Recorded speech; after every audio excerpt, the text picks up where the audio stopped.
मसीह की फ्रेंड। और आज हम लोग बात करेंगे एक्सोडस और लेविटियस के बारे में, और जिसको हिंदी में बोलते हैं निर्गमन ग्रंथ और लेव्यवस्था ग्रंथ।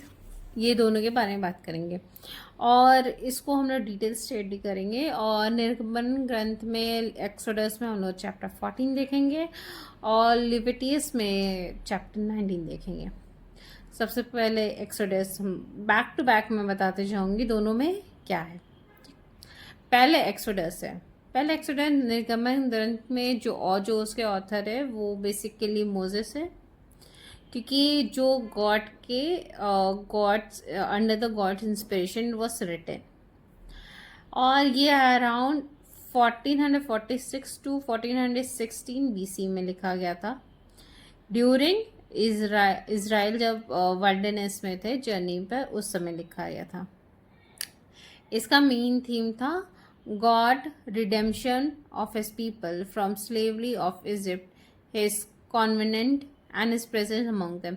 इसका मतलब ये है कि जब इजरायली बाहर निकले थे इजिप्ट से, जब स्लेवरी से, कैद से बाहर निकले थे, तो परमेश्वर ने उन्हें कहाँ कैसे ले गए, क्या क्या किए, और परमेश्वर उनके साथ था। जब हम लोग पढ़ते हैं, अगर हम लोग एक्सोडस में, पहले आप पिछले वीडियो में देखेंगे कि चैप्टर 1 to 18 में एक्सोडस में निर्गमन ग्रंथ में पढ़ते हैं कि डिलीवरेंस फ्रॉम इजिप्ट से उनको कैसे, इजराइल्स को कैसे निकाला गया। फिर चैप्टर 19 to 24 में पढ़ते हैं कि उनको कन्वेनेंट दिया गया माउंट सिनाई पर। फिर चैप्टर 25 to 40 पढ़ते हैं कि क्या क्या इंस्ट्रक्शंस था, गॉड प्रेजेंस था उसमें, ये बताया गया है। जस्ट उसके बाद लिवी व्यवस्था में, लेविटियस में, जिसके मेन ऑथर है वो है वही, इसमें है मोजेस ही है। तो इसमें क्या होता है, God spokes to Moses and the records the law of for Israel. उस समय लॉ की बहुत ज़रूरत थी, तो कुछ चीज़ चलाने के लिए लॉ की बहुत ज़रूरत थी। परमेश्वर ने बताया कि हमें कौन कौन सा नियम को मानना चाहिए। It was written around 445 BC, और कहाँ लिखा गया था, माउंट सिनाई पर। इसका मेन थीम है, इस बुक का मेन थीम है holiness, how God people are live set apart from him.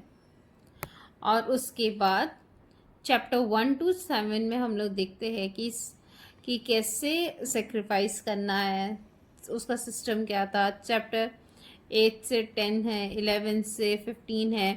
फिर इसे परमिशन है, कुछ कुछ नियम बताइए इन सारे चैप्टर्स में, और हमें बताया कि हमें पर डे कैसे जीना चाहिए, हमारा मॉरल ऑफ कंडक्ट कैसा होना चाहिए। पहले हम लोग देखेंगे एक्सोडेक्स यानी निर्गमन ग्रंथ देखेंगे कि द रेड सी क्रॉसिंग। पहला था कि Israel had just left Egypt, Israel जो था इजिप्ट को छोड़ा। God led them near the Red Sea knowing Pharaoh would pursue them. अब उनको गॉड क्या किया, गॉड द फादर ने बोला कि तुम जाओ रेड सी के पास, क्योंकि उनको पता था फेरो उन लोग के पीछा करेगा ही। फिर हम देखते हैं कि वर्सेस 1 और 9 तक पढ़ते हैं। God told Moses where to camp, Pharaoh chase with his army. God ने मोसेस को बताया कि कैंप कहाँ लगाओ और फेरो तुमको चेज करेगा अपनी आर्मी से। फिर हम देखते हैं 10 to 12 वर्सेस में इज़राइल पैनिक्स। जो इज़राइल था वो पैनिक हो गया, कंप्लेन। और उसके बाद मोजेस को एक्चुअली क्या हुआ था, जब उन लोग रेड सी के पास पहुंचे, उन लोग पैनिक हो गए, अरे इतना बड़ा सी, इतना समुंदर बड़ा, हम लोग इसको क्रॉस कैसे करेंगे, और कंप्लेन करना शुरू करती है। उसके बाद वर्सेस 13 to 14 में देखते हैं कि मोसेस री इंश्योर करता है कि the Lord will fight for you, you need not to be still, you need only to be still. यानी तुम बस खड़े रहो, सीधे खड़े रहो, तुमको डरने की जरूरत नहीं, परमेश्वर हमारे साथ है, परमेश्वर हमारे लिए लड़ेगा। वर्सेस 15 और 18 में हम देखते हैं कि गॉड द फादर बोलते हैं कि मोजेस को कि अपना जो उसके हाथ पे जो लकड़ी था, जिसको जो स्टाफ था, वो बोला, परमेश्वर ने उसको उठाओ सी के ऊपर। फिर वर्सेस 19 to 20 में देखते हैं कि angel of God and the pillar of the cloud move behind Israel to block the Egyptian. अब क्या होता है, जो परमेश्वर का दूत थे, पिलर ऑफ क्लाउड थे, जो जितने भी बादल थे, वो क्या थे, इज़राइल के पीछे थे, जो कि इजिप्शियंस को यानी फ़ारो के आर्मी को ब्लॉक करते हैं। अब वर्सेस 21 to 22 में देखते हैं कि जो सी होता है, समुंदर होता है, वो दो भाग में बट जाता है और जो इजरायली होते हैं वो आराम से ड्राई ग्राउंड से क्रॉस कर लेते हैं। फिर वर्सेस 23 से 28 में हम लोग पढ़ते हैं कि इजिप्शियंस जो होते हैं वो फॉलो करते हैं इन लोग को ही कि ओ अच्छा, इन लोग भी ऐसे जा रहे हैं, अब हम भी यहाँ से पास करेंगे। बट इजरायली सब क्रॉस कर लेते, इजिप्शियन पीछे ही रहते, बहुत पीछे रहते। तो क्या होता है, वाटर वापस आ जाता है और उन लोग सारे लोग डूब जाते हैं। वर्सेस 29 और 31 में पढ़ते हैं कि Israel fears and trust the Lord. और इससे उसके बाद ये सब जब इजरायली खुद अपने आंखों से देखते हैं तो लोग डर जाते हैं और परमेश्वर पर विश्वास करने लगते हैं।